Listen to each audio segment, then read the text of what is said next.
एक गांव में दो बहनें रहा करती थीं, सोनम और सुजाता। सोनम के कम पढ़े लिखे होने के कारण सोनम का विवाह एक गरीब परिवार में हुआ। वहीं सुजाता की सुंदरता पर रीझ कर एक अमीर व्यक्ति ने उससे विवाह किया। अपनी सुंदरता का घमंड तो सुजाता को पहले ही से था। विवाह के बाद उसे दौलत का भी घमंड हो गया। दोनों बहनें आसपास ही रहा करती थीं। जब भी मौका मिलता सुजाता सोनम को उसकी गरीबी के कारण नीचा दिखाने की कोशिश करती। अरे सोनम, तुझे पता है अभी अभी मेरे पति ने मुझे सोने का हार दिलाया और तुम्हारे खेत के पास वाला जो खेत है वो भी हम खरीद रहे हैं। तुमने तो शादी के बाद कुछ भी नहीं खरीदा होगा, मगर कर भी क्या सकते हैं।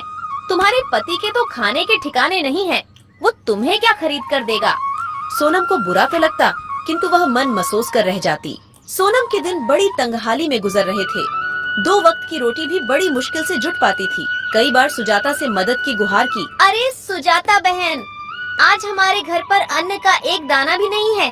ऐसे में मेरे पति जमींदार के घर पर गए, मगर जमींदार ने पैसे देने से इनकार कर दिया। तो सुजाता बहन, आज तुम थोड़े पैसे की मदद कर दो।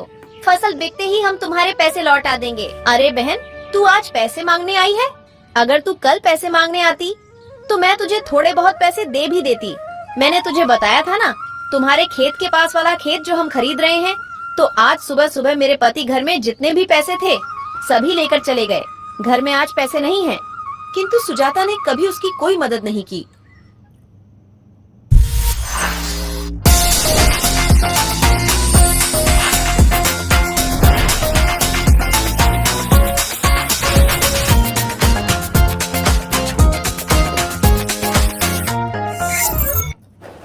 वेटिंग टाइम काटे मजे से। जब म्यूजिक चले स्पॉटिफाई पे, तो स्पॉटिफाई सुनते जा। Swipe up to download.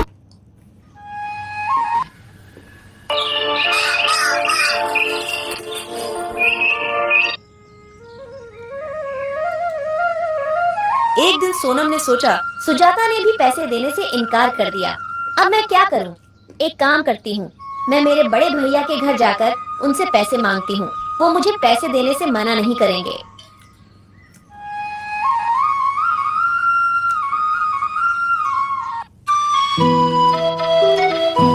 आगे बढ़ने पर उसे एक बूढ़े बाबा दिखाई पड़े।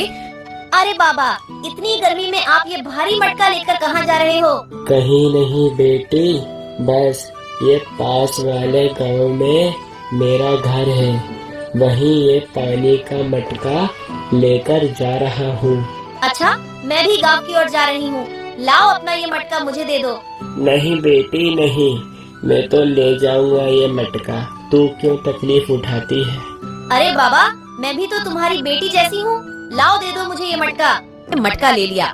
दोनों साथ साथ गांव पहुँचे। सोनम ने बूढ़े बाबा के घर तक मटका छोड़ दिया। ठीक है बाबा, अब मैं चलती हूँ। और अपने भाई के घर पहुँच गई, मगर उस समय भाई घर पर नहीं था। अरे भाभी, भैया कहाँ पर हैं? वो अभी घर पर नहीं है। अरे मुझे भैया से जरूरी काम था। क्या काम है, मुझसे कहो। अरे भाभी, मैं क्या बताऊँ, अभी हमारे घर के हालात बहुत खराब हैं। हमारे पास 2 वक्त के खाने के भी पैसे नहीं हैं। तो इसमें हम क्या कर सकते हैं? हमारे पास कोई पैसों का पेड़ है जिसमें से पैसे तोड़कर तुम्हें हम दे दे। हमारे पास अभी पैसे नहीं हैं। ठीक है, पैसे मांगने के अलावा कोई काम हो तो बताओ, वरना यहाँ से जाओ। ठीक है भाभी, मैं चलती हूँ। भाभी ने उसे घर से भगा दिया। दुखी होकर वह अपने गांव वापस लौटने लगी। अरे बेटी, इधर आओ।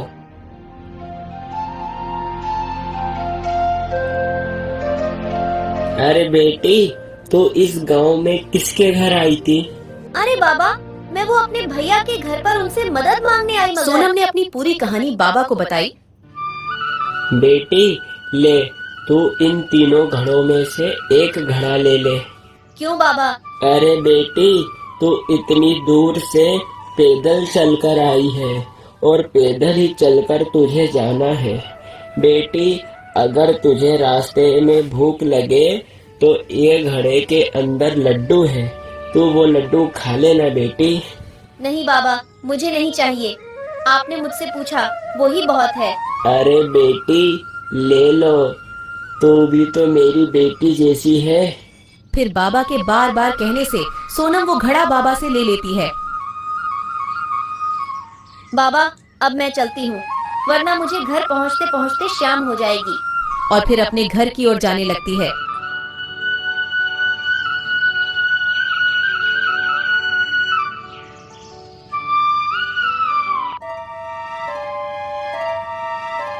अरे सोनम, आज तुम अपने बड़े भैया के घर गई थी। तुम्हारे भैया ने अपनी कुछ मदद करी? मैं वहाँ गई थी, मगर भैया तो घर पर नहीं थे और भाभी ने तो मुझे घर से भगा दिया। अच्छा, इसका मतलब आज भी अपन दोनों को भूखा रहना पड़ेगा। नहीं, आज हमें भूखा नहीं रहना पड़ेगा। मतलब पैसे मिले क्या? अरे नहीं, मैं जब भैया के घर से वापस लौट रही थी तब मुझे रास्ते में बाबा मिले और वो बाबा ने मुझे एक लड्डू से भरा घड़ा दिया कि रास्ते में भूख लगे तो खा लेना, मगर मैंने वो लड्डू नहीं खाए। क्या? ये तो बहुत अच्छी बात है। जाओ फटाफट से तुम वो लड्डू ले आओ, अपन दोनों खाएंगे। आज मैंने सुबह से कुछ नहीं खाया। रुको, मैं अभी लेकर आती हूँ। और जैसे ही सोनम घड़े को खोलकर देखती है तो वो चौंक जाती है।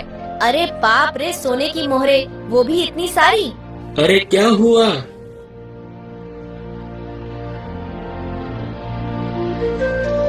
अरे बाप रे बाप, इतनी सारी सोने की मोहरे। तुम्हें ये घड़ा किसने दिया? मैं सच कह रही हूँ, मुझे ये घड़ा एक बाबा ने ही दिया। अरे बाप रे बाप, भाग्यवान। मुझे तो अपनी आंखों पर विश्वास नहीं हो रहा। मुझे लगता है कि ऊपर वाले ने अपनी सुन ली। तुम सच बोल रहे हो, मुझे तो विश्वास ही नहीं हो रहा है। सोनम और उसके पति की खुशी का कोई ठिकाना नहीं था। फिर वो दोनों ने गांव में खेती के योग्य एक जमीन खरीदी। सोनम की तरक्की देखकर सुजाता को बहुत जलन हो रही थी। वो अपने पति से कहती है, अरे सुनो जी, ये मेरी बहन इतनी पैसे वाली कैसे बन गई? उसके पास इतना धन कहाँ से आया? कुछ दिन पहले तो ये मेरी बहन भिखारी जैसे अपने घर पर भीख मांगने आई थी और अब तो हमसे भी ज्यादा पैसे वाली हो गई। हाँ, मैं भी वो ही सोच रहा हूँ। पहले तुम्हारी बहन का पति लोगों के खेत में दिहाड़ी से काम करता था और एकदम से इतना पैसा कहाँ से आया? मगर अभी कुछ दिन पहले मैंने तुम्हारी बहन को तुम्हारे भाई के घर की ओर जाते देखा था। क्या, भैया के घर की ओर? हाँ, मुझे तो लगता है भैया के घर से ही इतनी सारी धन दौलत लेकर आई होगी। मगर तुम्हारा भाई कैसा है जो सारा धन तुम्हारी छोटी बहन को ही दे दिया? उसकी बहन तुम भी तो हो ना। भाई के लिए तो दोनों बहन सामान्य हैं, तो फिर दोनों बहनों को बराबर का हिस्सा देना चाहिए। तुम बिल्कुल ठीक बोल रहे हो। भैया की संपत्ति पर जितना उसका अधिकार, उतना ही मेरा अधिकार है। अपन कल सुबह ही मेरे भाई के घर चलेंगे।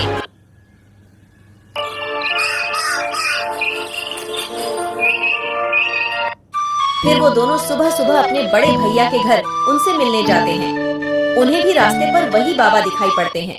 अरे बेटी, तुम जरा ये मटके को उठाकर मेरे कंधे पर रख दोगी क्या बेटी? क्या तुम अपना काम खुद नहीं कर सकते हो क्या? मैं बूढ़ा हो गया हूँ बेटी, मुझसे ज्यादा वजन नहीं उठता, तो कृपया करके बेटी बस तुम ये मटके को मेरे कंधे पर रख दो बेटी। बेटी रख दो। तो क्या हमसे पूछकर बुढ़ा हुआ था? खुद ही तो बुढ़ा हुआ है। अरे भाग्यवान, तुम भी कहाँ इस बुढ़े की बातों में आ रही हो? जल्दी जल्दी चलो, हम घर पहुँचने ही वाले हैं। मगर सुजाता ने उन बाबा की कोई मदद नहीं की। वह उसके भाई के घर पहुंच जाती है। अरे भैया भाभी, अभी कुछ दिन पहले छोटी बहन सोनम यहाँ पर आई थी क्या? हाँ सुजाता, थोड़े दिन पहले सोनम आई थी, मगर मैं उससे नहीं मिला। जब वो घर आई थी मैं बाहर शहर था, उससे केवल तुम्हारी भाभी ही मिली। भाभी, तुमने उसे कुछ दिया था क्या? नहीं, मैंने तो उसे कुछ भी नहीं दिया। हमारे पास कुछ होगा तो ही तो उसे देंगे। अच्छा, इसका मतलब आपने उसे कुछ नहीं दिया। ठीक है भैया, हम चलते हैं। अरे अभी तो तुम दोनों आए हो और इतनी जल्दी जा भी रहे हो, खाना तो खाकर जाओ। नहीं, हम यहाँ से निकल रहे थे तो हमने सोचा कि भैया से मिलते हैं। ठीक है, हम चलते हैं। अरे भैया ने तो उसको कुछ भी नहीं दिया, तो फिर उसे इतना सारा धन माया फिर कहाँ से मिला? मैं भी वही सोच रहा हूँ। इतनी धूप में चलने के बाद मुझे बहुत जोर की प्यास लग रही है। तुम्हें भैया के घर पर प्यास नहीं लगी क्या? तुम जाकर कहीं से जल्दी से पानी लेकर आओ, मुझे चक्कर जैसा लग रहा है। अरे जब मुझे प्यास नहीं लग रही थी, अब मुझे बहुत जोर से प्यास लग रही है। उन्हें एक झोपड़ी दिखती है, वह झोपड़ी उन्हीं बाबा की थी। क्या हुआ बेटा, मेरे घर की तरफ कैसे आना हुआ?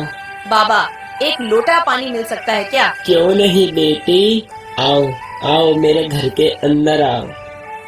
बाबा, हमने तो तुम्हारी मदद करने से इनकार कर दिया था, तो भी तुमने हमें पानी दिया है। तो क्या हुआ बेटी, वो तुम्हारा कर्म था, ये मेरा कर्म है। और बेटी, तुम दोनों को मैंने इस गांव में पहली बार देखा। तुम दोनों इस गांव में किसके घर आए हो? अरे बाबा, इस गांव में मेरे बड़े भैया रहते हैं, उनसे मिलने हम इस गांव में आए हैं। अच्छा बेटी, तुम वो हरिया की बहन हो ना? बेटी, तुम्हारी एक और भी बहन है ना, जो थोड़े दिन पहले तुम्हारे भाई से मिलने आई थी? बाबा, वहाँ थोड़े दिन पहले भैया से मिलने आई थी, मगर बाबा तुम्हें कैसे पता? अरे बेटी, जिस जगह तुम मुझे आज मिली थी, थोड़े दिन पहले तुम्हारी बहन भी मुझे वहीं मिली थी। उस बेचारी बच्ची ने मेरा मटका मुझसे लेकर मेरे झोपड़ी तक छोड़ा मुझे।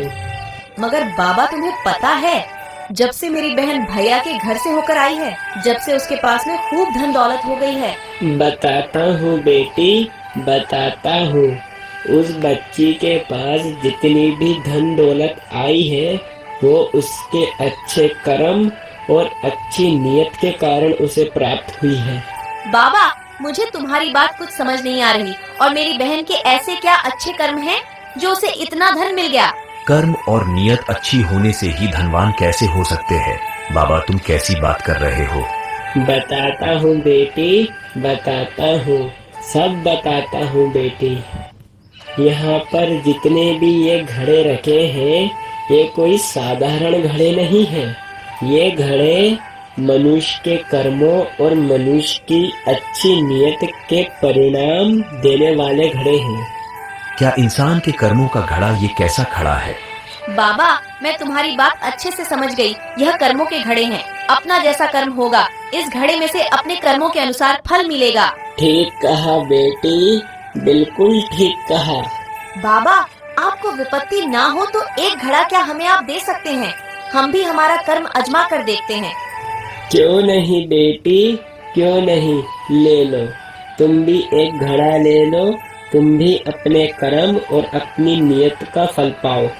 सुजाता को भी बाबा ने एक घड़ा दे दिया और वो दोनों वहाँ से चले जाते हैं। फिर रात के समय जैसे ही वो घड़ा खोलते हैं, उनके घड़े में से बहुत सारे कीड़े निकलने लगते हैं।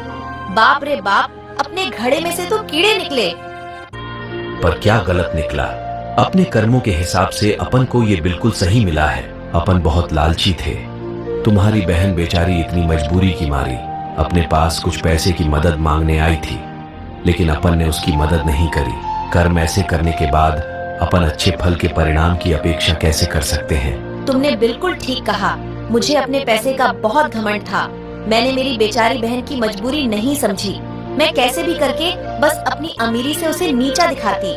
सुजाता और उसके पति को अपनी गलती का बहुत पछतावा हो रहा था।